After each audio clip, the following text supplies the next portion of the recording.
Try to make the woman forget what it is she wanted. You know what I mean?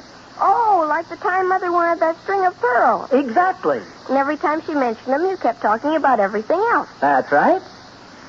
They look pretty on her, don't they?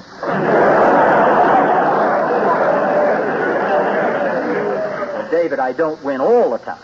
No, but she does. By the way, where is Mom? I don't know. I've been waiting for her myself. She must still be out shopping, I guess. Well, I'll see you later, Pop. Oh, Ozzie! In here, Harriet. Ozzie, I have the most wonderful surprise for you. Guess what I bought? What? A vase. I know you showed it to me this morning, don't you remember? Oh, no, this is another vase. I have it out in the car. Another vase? Yes, another vase. Harriet, darling, please, not another vase. Yes, Ozzie, another vase. That's a funny joke, pretending you bought another vase. See, I'm laughing. Now tell me, not another vase. Well, yes, darling, another vase. But we've already got a vase. Well, that's what makes it so perfect. This vase is a mate to the one I bought this morning. A mate? Harriet, these things aren't going to turn out to be like rabbits, are they? Oh, silly. Ozzie, I'm anxious to compare the two vases. Would you go out in the garage and get the other one? Well, but Harriet, why should I go to all the trouble of going to the garage and bringing that one back? I could take this one out to the garage and then just snap a picture or something. Ozzie, stop joking. Get the vase from the garage. Why are you so suspicious?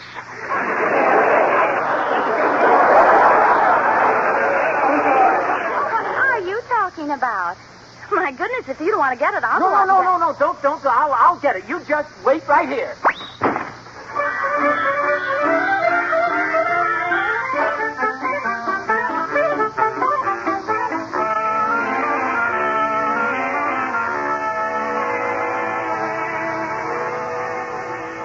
I'm sorry, Mr. Nelson, but really I sold that vase 10 minutes after you left the store. Oh, but I've got to have that vase back. My wife insists upon But we it. have so many other beautiful things here in the store. Oh, would you be interested in a genuine antique music box that plays Goodbye, this is Jennifer, goodbye? No. Please, I haven't finished yet.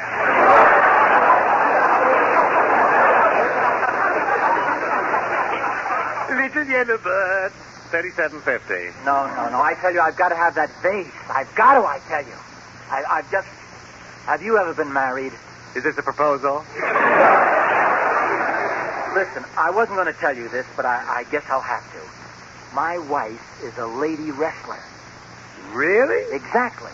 And she said if I don't buy the vase back, she'll break every bone in my body. Oh, well, why didn't you say so? She sounds positively vicious. Now, let's see. The woman who bought the vase didn't leave her name, but I've got her address. Yes, here it is. Now, you wait right here. I'll go over and see if I can buy it back from her. Oh, thanks, old man. You'll never know what this means to me. My bones knit so slowly.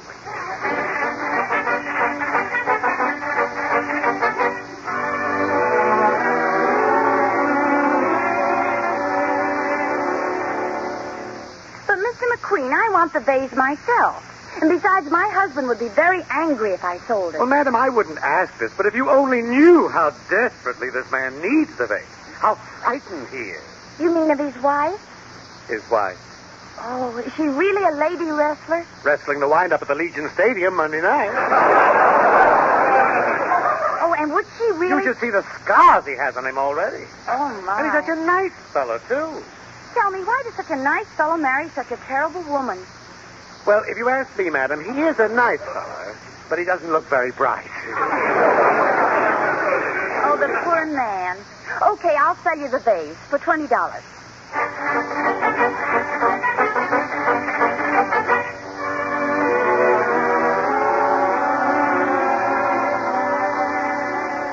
And so the vase will cost you $25, Mr. Nelson. But I finally convinced her to sell it back. Oh, fine. She sounds like such a nice girl. Oh, she is. She sold it to me even though she was afraid of what her husband would do when he found out. Why does such a nice girl marry a brute like that? Well, between you and me, Mr. Nelson, she's a nice girl, but she hasn't got very good taste. Huh? Otherwise, she never would have bought a terrible vase like this. I didn't think of that. A woman who likes a vase like that, imagine the kind of husband she'd pick out. Well, say, that reminds me, I got to get back to Harriet with this vase. Well, so long, I got to dash. Darn that stoplight.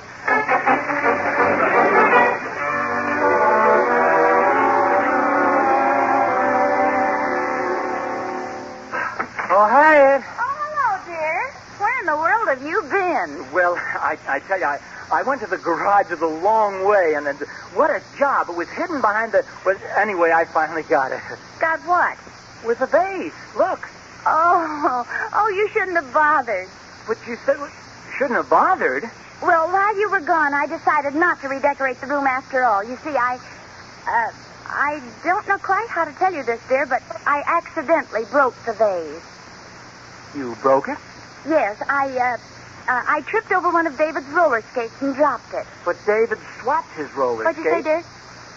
I just wanted to remind you that it's only 6 months and 10 days until George Washington's birthday. Oh. Ozzie, I've got something to tell you. Yes? I didn't tell you the truth about that vase. Uh-huh. I didn't break it. I sold it back to the same place I bought it. McQueen's Antique Shop. McQueen's? I knew I couldn't sleep tonight with that on my mind. Harriet, I forgive you. And I'm very glad you told me the truth. Because the successful marriage is based on mutual confidence and trust. When the ship of matrimony sails forth on the sea of life, we must avoid the hidden shoals of deceit.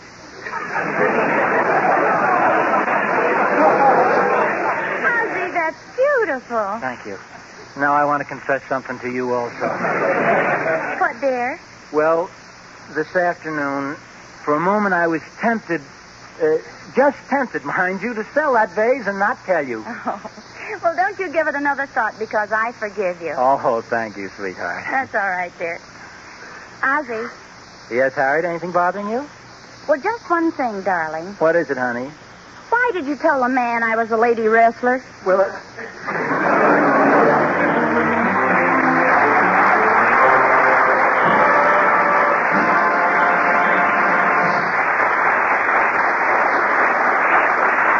Ozzie and Harriet Hilliard will be back in just a moment. Meantime, if sometime in the not-too-distant future you hear a sound like this,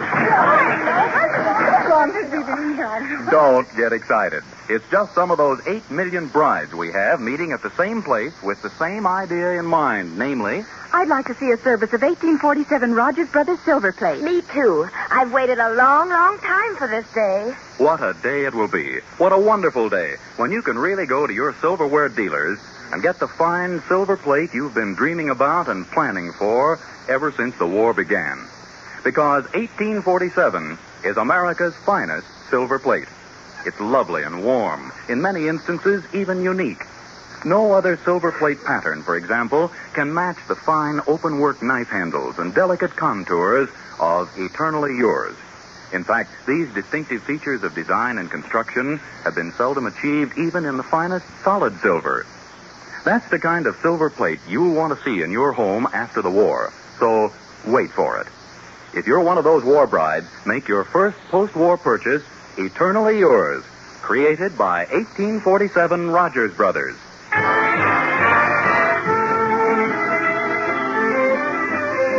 You know, I guess I was pretty silly for making such a fuss about this vase in the first place. It's really not bad looking. Let me have it, will you, Harriet? Well, here it is, but be careful, dear. It's big, but it's rather delicate. Say, couldn't we use this as a wall decoration? Oh, no, dear, I don't think so. Well, we could use it to keep flowers in, couldn't we? I think it's a little big for that. Say, I have an idea. We could use it as an umbrella stand. That is, in case we ever move to Florida. Well, perhaps. Or I tell you... Makes a nice bunch of little ashtrays, too, doesn't it?